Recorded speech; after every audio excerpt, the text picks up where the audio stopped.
Hi everyone. So today is the fourth episode of our Tantric Path of Love podcast, and I'm here with Ronan.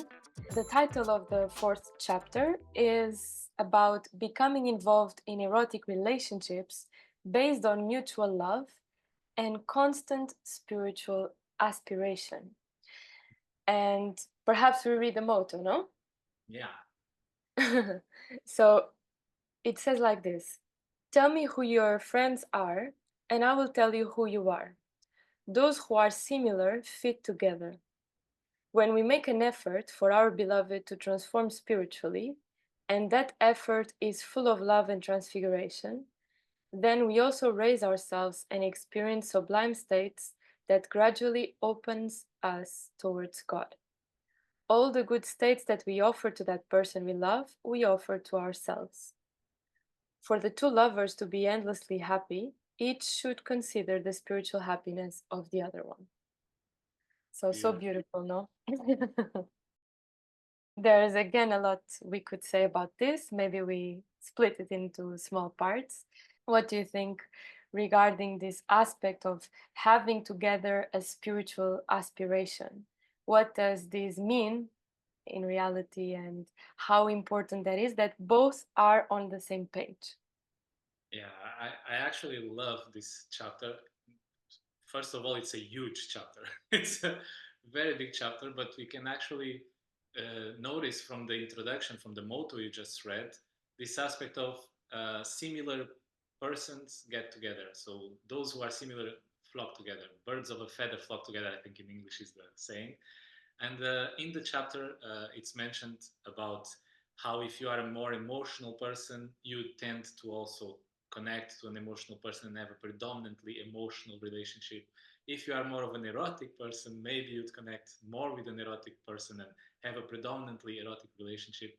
But long story short, not because the chapter is very big, not to go too much deep in this, I think the essential point we have there is how important it is, no matter from where you start, maybe you can start, I guess, from any place, but how important it is that you set a spiritual goal for that, you set a spiritual direction for that. And as you set the spiritual direction, the whole thing changes. So it will not anymore be focused on your emotions or focused on the eroticism. It will start gradually, but surely, to go to other kinds of concerns. You start to have other preoccupations. And what is said here in this motto is, I think, one of the keys, because there's more than one, but this is quite a big key, this aspect of contributing for the elevation of the consciousness of the one you love, being an active partner in supporting the evolution of that person, which it's put quite poetically in the whole chapter, but we know is not that easy sometimes, because that implies sometimes to let go of some of our own preferences, let go of some of our own biases to serve that soul, to go and help that one soul that we are engaged in a beautiful spiritual relationship with, to get them to their next level. And there's actually a huge happiness that comes from this. And it was said there that the happiness, the transformation you offer to your beloved, it's actually yours. And I love this analogy that a tube that channels water gets wet. So if you are bringing something so beautiful, so sublime to your beloved, you also, it rubs off on you. Yeah, you get this feeling also. So yeah, from the beginning part, I think this is one of the most important things to set clear for anyone who aspires to really develop a ravishing, elevating relationship based on spiritual principles, to measure it, because this is actually the subtext of what the whole thing is saying. There should happen, or it should happen, that you have these results. It's also later on the chapter, we'll talk later, but there is something that you are there to do. And if you have something you are there to do, you should be able to measure how far you are on that journey, instead of letting the relationship just fade out again into emotions, or just fade out again into eroticism, or worse, just fade out into almost nothing. We are just meeting from time to time, getting some superficial pleasures here and there. So it's very important. If you have a goal, in business, we usually say What you can measure, you can manage. So if you have a goal and if you are setting clear landmarks where you wish to reach that goal, then you are sure that something's happening, and that assurance, that assurance, sorry, that you get brings a new aspiration, brings a new aspiration to the other one, and the relationship is very much alive. And that only happens if you set it as a spiritual, meaning as a evolving relationship, a relationship that aims to grow you and grow the other one and become better and better each day. Does this make Yeah. sense? Yeah, it makes a lot of sense. And I think that also from my experience, I mean, definitely setting the intention is super important. And usually I think many couples do it either in the beginning or when they realize this is important and they set it together as an intention. But it requires a constant renewal process, how to say. Like you need to constantly aim for that and cultivate these spiritual aspirations, as it said in the title, because otherwise it's very easy to just set it. But then, meanwhile, you build your little nest and it feels so cozy there and so sweet and so, so comfortable, and you feel so safe, which, I mean, usually, at least I had this experience of first doing this, and then it's so comfortable. I think this is the word, so pleasant to be there, that it takes really aspiration to take you out of the comfort zone. Because as we always say, evolution happens beyond our comfort zone. So to also be in the nest, which is wonderful, but to be able to risk and to take a step forward into achieving new, how do you say, how would you call it? New horizons. New Where horizons, exactly. To go where it's not comfortable together with this purpose of evolving, of aiming higher, of achieving new horizons, as we were saying, or to develop other qualities or other aspects of the relationship that are maybe not so present until that point. And I think this takes a continuous process of aiming for that and cultivating that aspiration, because otherwise, I heard many couples saying, but it feels so good, why to risk it? Why to go for more? It's already nice here. Maybe we are not like in ecstasy having these states of trance, but we are also not bad. So we are comfortable. So why to risk changing things? I think that's so. This is where it gets interesting, because we are presenting a kind of generic proposal for how to build this up, how to make a beautiful relationship, and the whole book will give this generic proposal. And it's one thing to understand how is the system, how are the steps. It's another thing to apply it to your specific situation, because we are all different and every situation is different. So to your point, what you were saying, yeah, it's very good to rock the boat, get out of the comfort zone, go up. But how many times do we do that prematurely? Even before you have the boat, you are just on a piece of wood on the water, and already you say, "Yeah, let's get out of comfort zone. Let's just." Well, wait a second. First, you need at least a stable boat that you can actually do something with. You cannot even maneuver and steer without a proper system. So I would say that each person listening needs to be very conscious and evaluate themselves. Is it that they are all the time using this spectacular direction of getting out of the comfort zone to actually never create a deep rooted basis, a very stable structure for the relationship where they can actually then move and it will not break? Or is it that they actually are indeed just stuck in that? Because we need to address our own pattern. So if I am a person who has the tendency to be lazy and to stay there and to enjoy the comforts and eat together, sleep together, watch movies together, this is all I do, by all means, guys, let's go, let's rock the boat. If you are never going in depth, if your beloved doesn't feel safe in the relationship, doesn't feel nurtured, if you didn't establish a solid ground where you both can jump and actually reach high, start there. Start with the structure, with the basis, because Tantra is a spectacular system of gradually conquering levels of consciousness. And it's valid for individuals, it's the same for couples or triples or quadruples, or however people make it. You grow and you conquer areas of your unconsciousness gradually. It's very difficult or very rare, doesn't mean it's impossible, so brave ones can go for it, but it's very rare that people succeed in that jump out of the, out of the unstable place and reach somewhere stable. It's much safer, much, even I would say, more beautiful to go through all the stages. And you can, you know, when you reach a new point, it's such a warm feeling to just look back and see, look how we were, how cute was that, huh? How tender was that feeling and emotion we had there, and look how we are now. And then you think, wow, now I'm advanced. But guess what? Soon, another jump out of the comfort zone will bring you to a totally new direction. Now, like, oh, how cute we were now, just now there.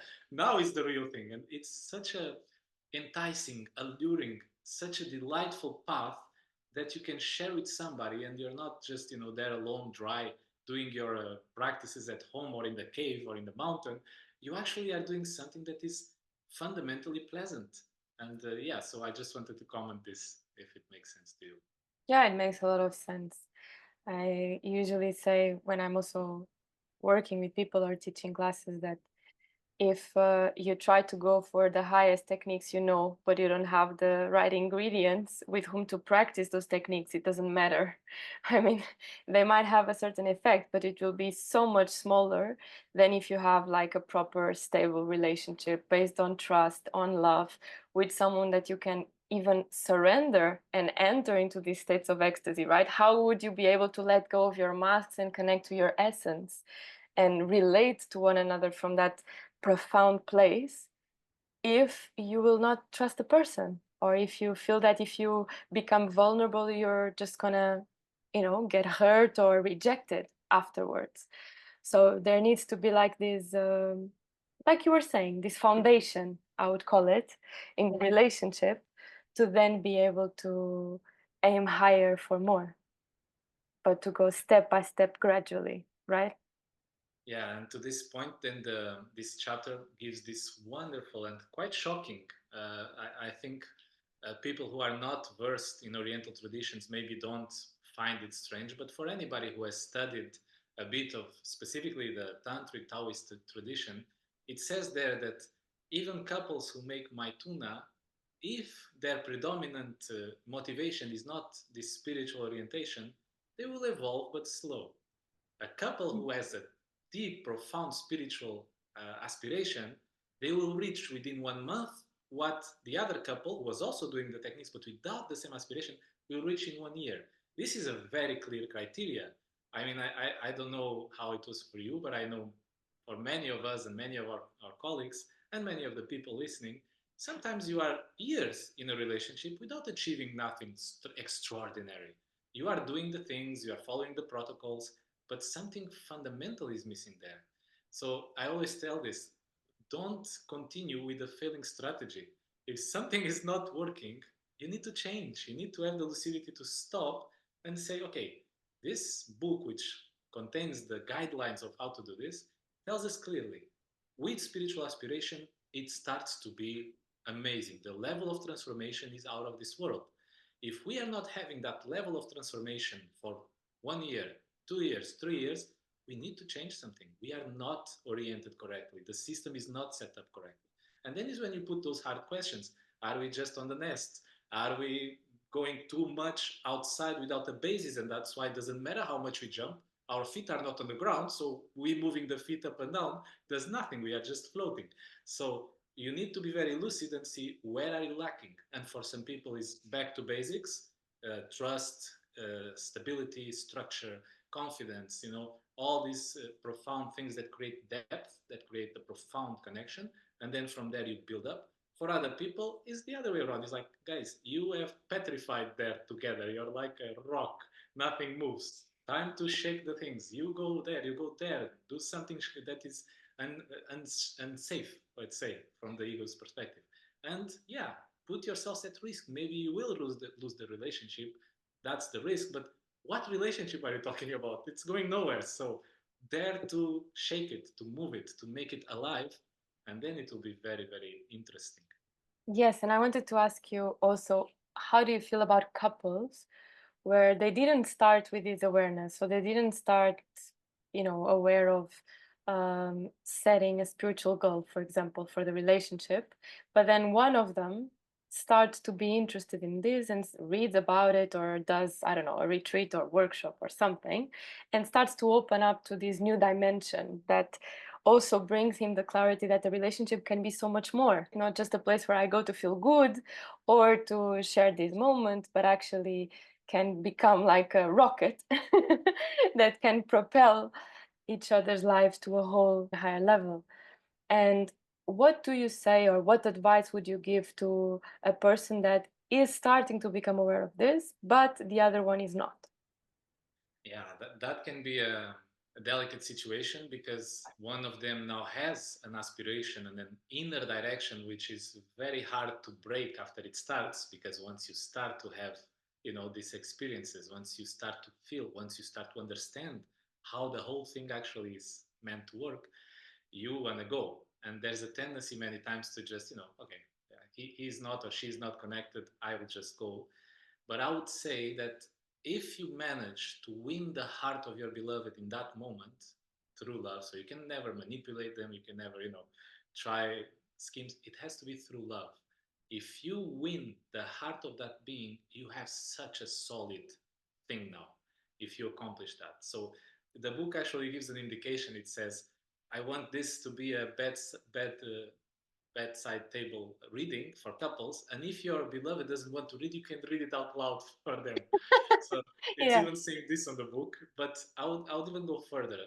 If you are genuinely interested in evolution, in transformation, transform yourself first. Pick up your aspiration to change something fundamental that your beloved cannot ignore of how good it is. Oh my God, you were always complaining, and now I feel so loved. Or you were always judging me, and now when you look at me, I feel like I'm this greatest man on earth or the greatest woman on earth, because you look at me with those eyes like I don't know, it's amazing, and I just love how I feel. Or you develop some of the spectacular skills that this path gives you in intimacy, and suddenly when it's an intimate moment, your beloved will just be, okay, what happened? I'm in another world now. So I think this is the what gives you the greatest possible chance to win their heart, your transformation that actually benefits them. So it makes his life or her life much better with you. They begin to love the relationship with you while it was, a bit smudgy. And now you are bringing life into that relationship. If you're a man, now you bring flowers again after 3 years. She's not expecting anymore. It's not birthday, it's not anniversary. You just love her and you bring her some flowers. You do things out of the blue that will make that person at least curious. What's happening? What changed in your life? Why are you so amazing now? And there you can win them.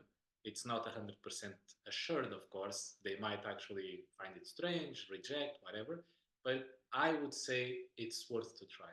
Because if you win that heart, you have a very, very good possibility to reach the highest stages with that person, because you cracked something together, you grew something together. And yeah, of course, there are situations when, again, everybody has to adapt and be lucid what is their situation. In some situations, you truly have to have that painful decision of letting go and saying, okay, I'm going to engage now in a path that this person does not want to follow. And that's it. I really want to be happy. I really want to be fulfilled. So I'm going. Yeah, so this is what I would say. And of course, for each person, be very lucid. Decide for your heart from your heart what you want to do, and be sure to choose something that you really want, not something that you should do. What you feel from your heart, okay, I am good with this decision. Hard or not doesn't matter. Just from all your heart, you do it. I wanted just to read a quotation from the book that goes like this. Although in an emotional relationship, the emphasis is mainly on the emotional aspects, within a predominantly spiritual relationship, what counts most is the spiritual transformation and evolution of the two lovers, who selflessly help each other in all possible ways, motivating and supporting each other to accelerate their spiritual transformation. And I find this so, so, so beautiful that also as a couple, we can also look back and contemplate how much did we evolve, how much did we transform since we are within that couple relationship. it's so beautiful that, I can feel that I'm such a better human being since I am in that couple relationship, and through surpassing challenges together and learning about new things together and discovering new worlds together, not just how much pleasure we had or how much, all other emotional aspects we had, but actually in a very objective and concrete way to contemplate how much did we actually transform together. And it even continues further down. It then says, within such a relationship, the spiritual plan is the first place above all other aspects of the relationship. So everything else comes second to the spiritual ideal or the spiritual direction that we gave. And changing the topic, but not changing, it's on the follow up of this. It says here something that I think most people can relate to, because if this is a fundamental shift in the way you look at a relationship, so it's not for my pleasure, it's not for me to dominate the other one, it's not for me to possess that person, it's not to give me safety. No, it's for our spiritual evolution. This is a fundamental shift. It's like something is radical different. And then uh, there is one more thing that I think this one is easier to relate to, which is what happens when you do this. So, what will you feel in the couple relationship? And it says, when you become involved in a relationship that is oriented towards mainly spiritual ideals, then in time, each of them will see more and more clearly the greatness of their lover. So you start to see the other one also in a different way. Instead of starting to see them, this idea in common relationships where in the beginning you see someone beautiful, then after a few times of not doing the things the way I like, leaving the clothes on the floor, not cleaning this, not cleaning that, then we don't see them that spectacular. It's challenging. But when we do it this way, with time, we see the other one with greater and greater lights. It's more and more beautiful. And then, due to the states of happiness and fully felt joy within the couple, because that's what will happen when you do it well, it will produce happiness and joy. It will not be a dull relationship. So, due to the states of happiness and fully felt joy within the couple, and due to their states full of deep satisfaction, so they are fulfilled, as the title of the book says. So, due to the states of deep satisfaction, the two lovers induce in each other a state of optimism. And I don't know if you, because you have been inside tantric circles for a long time, but I don't know if you know how rare this is. That we induce optimism on each other instead of pessimism with each other, instead of complaining about the other one. Most relationships fall to this trap of losing this transfiguration, we call it. So, this way of seeing beauty in the other one, of seeing the good in the other one. And this way, orienting the relationship in a spiritual, or let's call it a development, an ascending development direction, if because some people have a urticaria when they get the word spiritual or God, and it's difficult for them. But it's just this, just that you are expanding. Something in you is improving as a human being, if that is difficult for you. So if you do this, you'll get happiness, you'll get joy, and you'll actually induce in each other optimism. You'll see life with much more bright eyes. And this is, I think, a huge thing that we just, when we read the book, we just, yeah, no, yeah, I understand. No, you don't understand. It's gigantic, the shift, when you do it this way. And that's what I wanted to underline, because that's how a relationship is meant to be. That's how it was designed to be. A producer of happiness, a producer of joy, of fulfillment, and that induces positive states in each other, and we see the other one greater and greater, more and more amazing, and not the other way around. Thank you for saying this, because also I've been only recently experiencing this shift of paradigm. So seeing the relationship, for example, instead of in the beginning, wow, that person, and we idealize and we put the person on a pedestal, but it's an idea. It's like many times a projection and not exactly how it is. And of course, it's beautiful to see the qualities that the other one has, but not in a way that makes us blind to, for example, what the other person has to transform. So that then when we recognize those traces of humanity, as I call it many times, then the person falls off of the pedestal, and then it's like we are so disappointed, and then we take away the love and the value we actually perceived on the other one for the qualities that had already. And then like you were saying, after the beginning it starts this period where it's decreasing, this admiration and those magical eyes contemplating each other.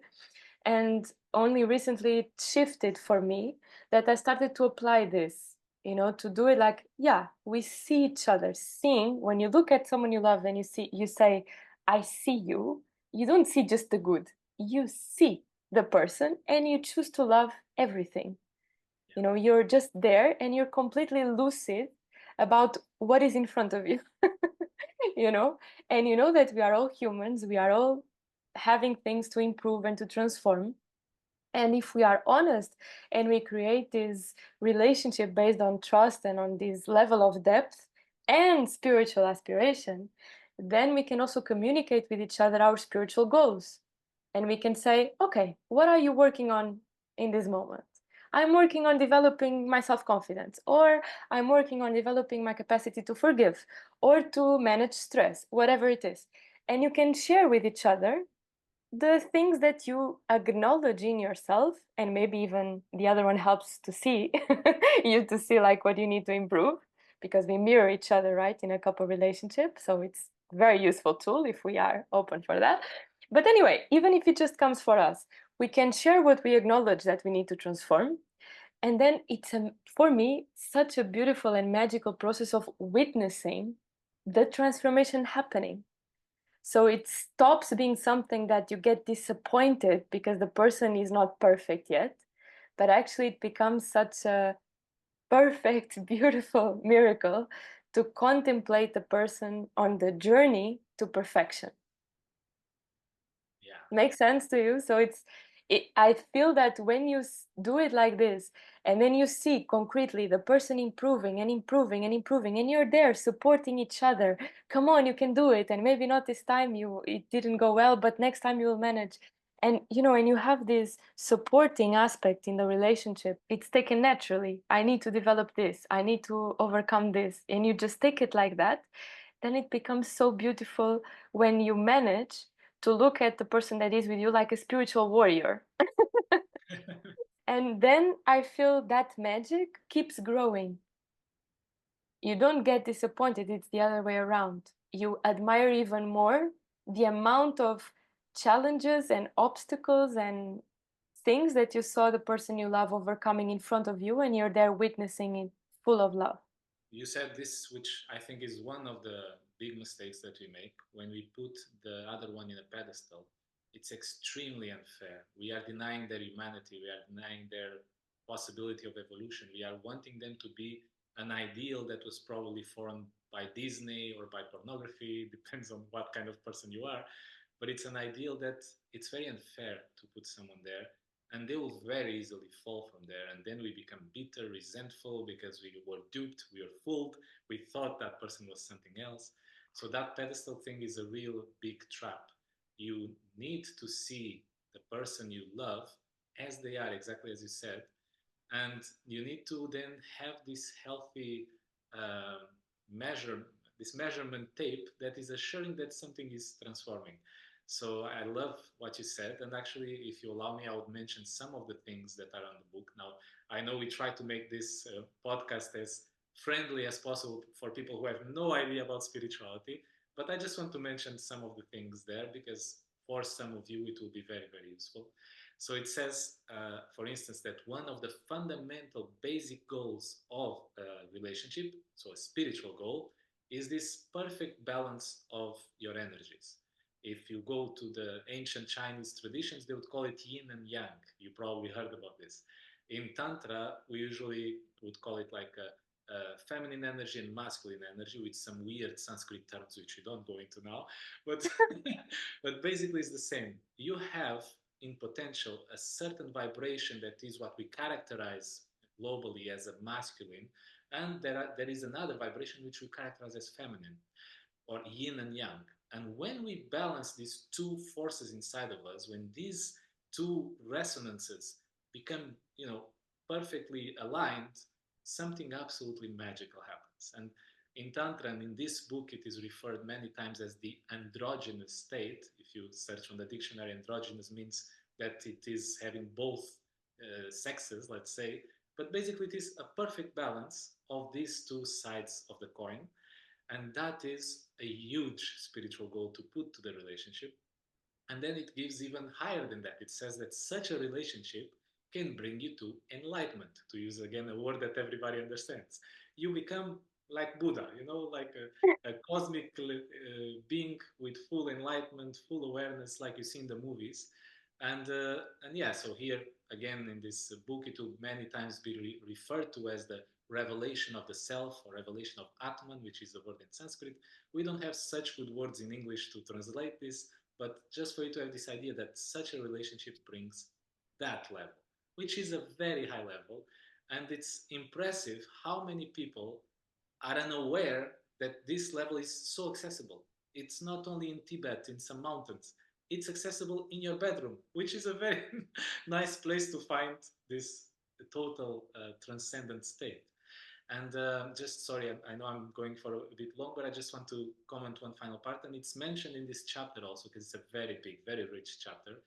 That as you set up your relationship correctly, as you move out of your own biases and tendencies and patterns, and you set it up with a spiritual goal, and you start to walk that step by step ladder of arriving to more and more expanded levels of consciousness, you would naturally start to live specifically the intimate moments in a very, very different way. So instead of being a purely physical, carnal, physiological moment where you get your release from the tension that you have there on that level, it becomes something that is almost transcendent.